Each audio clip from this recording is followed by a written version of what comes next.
Developing news, and it's coming out of West Africa, the West Africa region, where the military in Benin has announced that it has suspended government in what looks like a coup. The West African region has experienced security and political instability in recent years. Cotonou, le 7 décembre 2025. Communiqué numéro 2. Le comité militaire pour la refondation CML, réuni ce jour dimanche 7 décembre 2025 à Cotonou, a délibéré et décidé ce qu'il suit.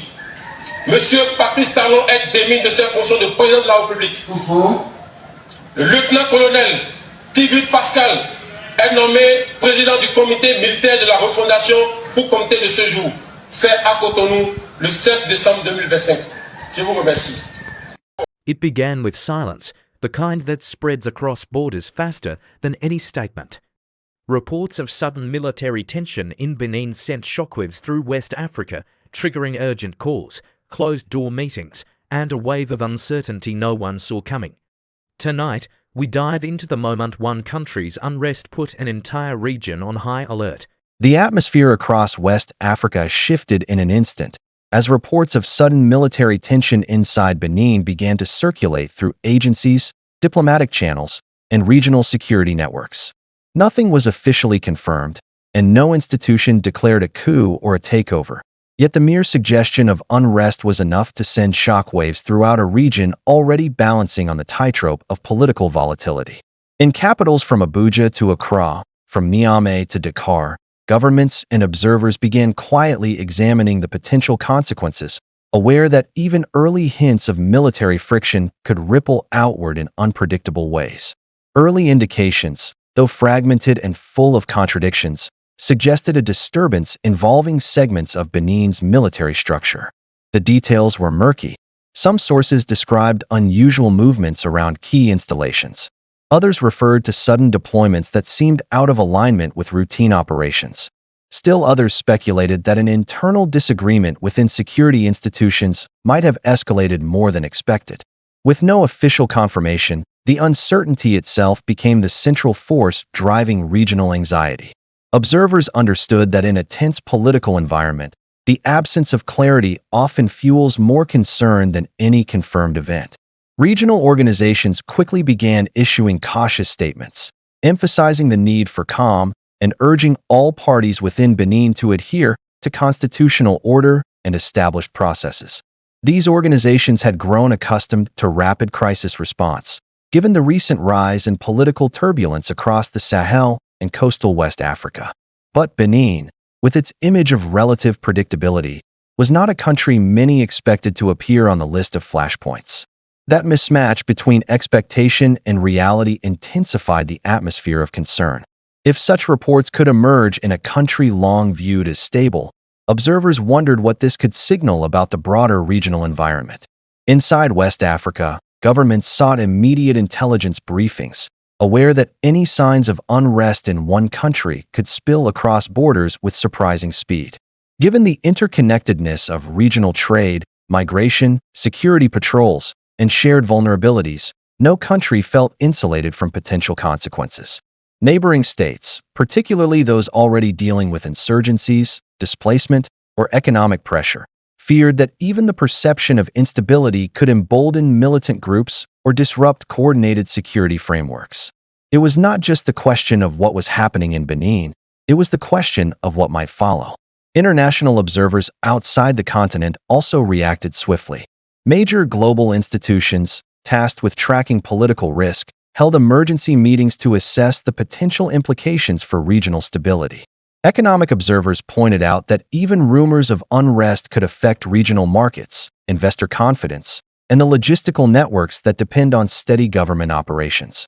Humanitarian organizations reviewed contingency plans, preparing in case unrest affected civilians or created new displacement patterns. While these reactions were precautionary, they illustrated how interconnected Benin was with international systems, and how quickly global attention could focus on a single country when uncertainty replaced normalcy. The uncertainty swirling around Benin became a focal point for broader conversations about the fragility of political institutions in regions facing simultaneous security, economic, and environmental stress. Observers noted that West Africa has been confronted with waves of tension in recent years, each outbreak influencing the next. The situation in Benin, still unconfirmed and undefined, nonetheless tapped into that collective memory. It raised questions about whether the region was facing yet another moment in a growing cycle of instability, or whether this was an isolated disturbance amplified by the speed of modern information flow. What made the situation particularly dramatic was the speed at which information and misinformation traveled. Social platforms across the region buzzed with theories, unverified videos, and heated debates. While institutions urged the public to remain calm and avoid spreading unconfirmed reports, the digital landscape moved at its own pace. Analysts warned that such rapid information flow, especially in a moment of ambiguity, could shape perceptions faster than authorities could clarify events. In past regional crises, it was often the narrative, not the event itself, that first influenced public behavior. Regional media outlets, cautious but alert, began producing special coverage, discussing the broader implications of the situation without claiming knowledge of internal developments. They highlighted Benin's role in regional security cooperation, its participation in joint initiatives, and the importance of stability in the coastal corridor. Commentators explained how even temporary uncertainty could affect operations that rely on synchronized communication between neighboring security institutions. The tone remained serious, emphasizing possibilities rather than conclusions. Meanwhile, diplomatic communications intensified behind the scenes. Governments with strong ties to Benin sought clarification directly from its institutions. While some reported reassurance that the situation was under control, the lack of consistent public information kept speculation alive. Still, it became clear that the region's leaders were not treating the moment casually. The memory of sudden political shifts in nearby countries had encouraged a culture of vigilance, and few were willing to assume that early reports would fade without consequence. Analysts within global policy centers revisited long-standing discussions about underlying pressures facing coastal West African states. Economic challenges, rising cost of living, border security issues, and public frustration with slow reforms had created environments where institutional cohesion could occasionally falter. Though Benin was often described as resilient, experts pointed out that no nation is entirely immune to internal strain. They urged observers to view the situation through a lens of careful analysis rather than panic, emphasizing that tensions, when they arise, should be examined for root causes, not merely surface-level symptoms. In conversations among regional security experts, one theme resurfaced repeatedly: the importance of rapid, coordinated communication. Past crises had demonstrated that hesitation or mixed messaging could allow confusion to spread, making tensions harder to contain even when initial reports were exaggerated or inaccurate. With this in mind, several organizations encouraged transparent updates from Benin's institutions, hoping to reduce uncertainty and prevent harmful speculation. Transparency, they argued, was a stabilizing force in moments of regional anxiety. As the hours passed, attention broadened to the potential implications for cross-border trade. Benin plays a central role in regional commerce, serving as a gateway for goods moving between coastal shipping routes and landlocked states. Even a temporary disruption, or the perception of one, could trigger delays, rerouted shipments, and economic ripples across multiple countries. Market analysts pointed out that traders often react to geopolitical signals quickly, adjusting their operations to avoid risk. Some argued that clear communication from Benin's institutions would help stabilize economic activity before the uncertainty translated into measurable losses. International financial institutions monitored the situation, considering how prolonged uncertainty might affect regional investment climates. Recent years had seen increasing global interest in West Africa's infrastructure, energy, and digital sectors, but that interest was sensitive to political risk. Observers warned that extended ambiguity could slow projects or prompt investors to temporarily pause commitments. However, many also noted that swift resolution and strong institutional communication could help restore confidence just as quickly. Humanitarian organizations also watched closely, mindful that even minor unrest can affect civilian mobility, access to services, or border crossings. They evaluated whether additional support might be needed in neighboring countries should any displacement occur. Fortunately, early indications did not point toward widespread disruption, but planners emphasized the need for readiness in a region where small events can sometimes expand unpredictably. One of the most intense areas of discussion centered on how the situation fit into the broader landscape of West African geopolitics. The region has experienced a complex mix of democratic transitions, institutional reforms, and sudden ruptures. Each new moment of tension, confirmed or not, was interpreted through the lens of ongoing debates about governance, security, and public trust. Observers emphasized that the situation in Benin should not be seen as evidence of a continent-wide pattern, but rather as a moment deserving close attention and measured analysis. The storyline quickly evolved into something larger than the initial reports, a reflection of how interconnected the region has become, and how even the earliest whispers of unrest can produce reverberations well beyond national borders. From the perspective of international observers, the key question became not just what was happening inside Benin, but how the region would respond, how its institutions would coordinate, and how the narrative would influence public sentiment. In the hours following the first wave of reports, global institutions encouraged diplomatic engagement, urging all stakeholders to support stability, constitutional order, and peaceful communication. Their approach aimed to reinforce the legitimacy of Benin's established systems while discouraging any actions that might escalate uncertainty. Such statements, while measured, carried symbolic significance. They signaled that the world was watching closely and expected institutions to handle the moment responsibly. As more information surfaced, the dramatic tone surrounding the situation did not diminish. Instead, it shifted into a more analytical urgency. Commentators across the region began discussing lessons from past periods of unrest, not only in West Africa, but across the continent. They emphasized the importance of early, decisive communication from institutions, regional cooperation, and a commitment to preserving stability in moments of ambiguity. These discussions, though cautious, added to the documentary-style intensity of the unfolding moment. Throughout the day, observers noted that despite the tension, there were no signs of widespread disruption in civilian life within Benin. Daily activities appeared to continue in most areas, according to available reports. This contrast between external concern and internal calm created a compelling dynamic, one that fueled deeper questions about how information flows in modern crisis environments. Analysts emphasize that what happens behind the scenes in such moments often differs from what appears in public reporting. In regional capitals, strategic meetings continued late into the night. Security officials assessed whether additional coordination with Benin was necessary. Economic advisors evaluated whether markets required reassurance. Diplomatic envoys prepared updates for their counterparts around the world.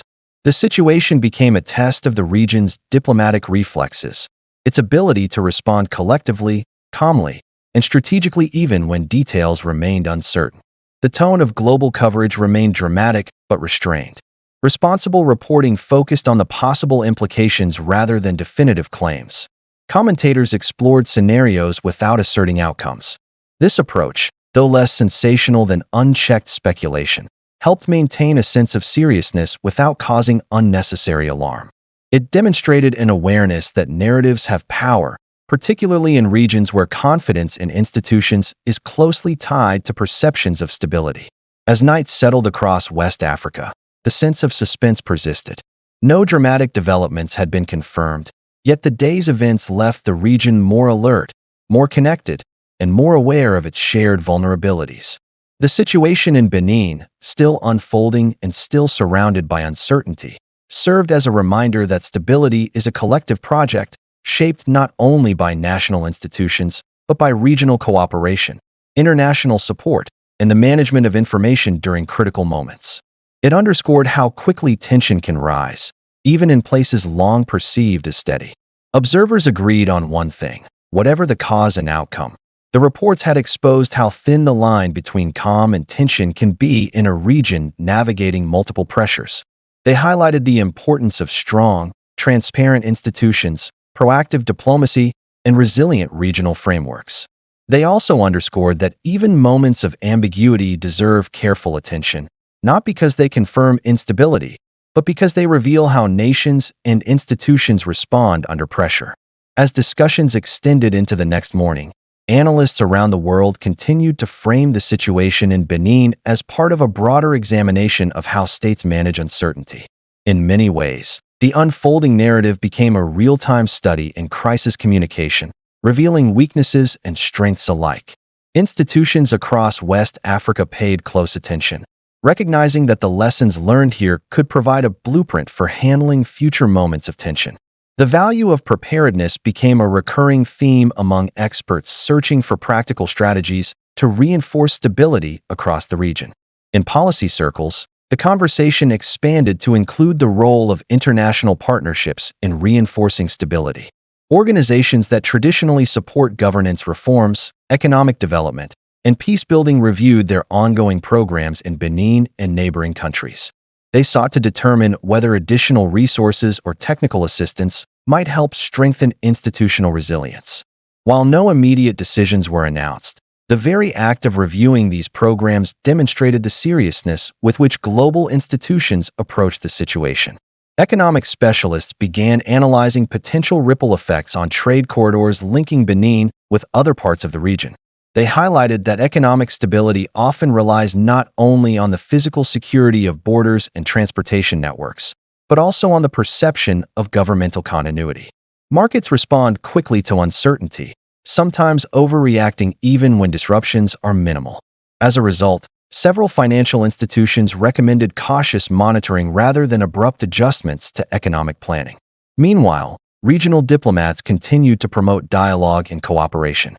They emphasized that solidarity in moments of uncertainty strengthens collective security, particularly in regions where internal and external threats often intersect.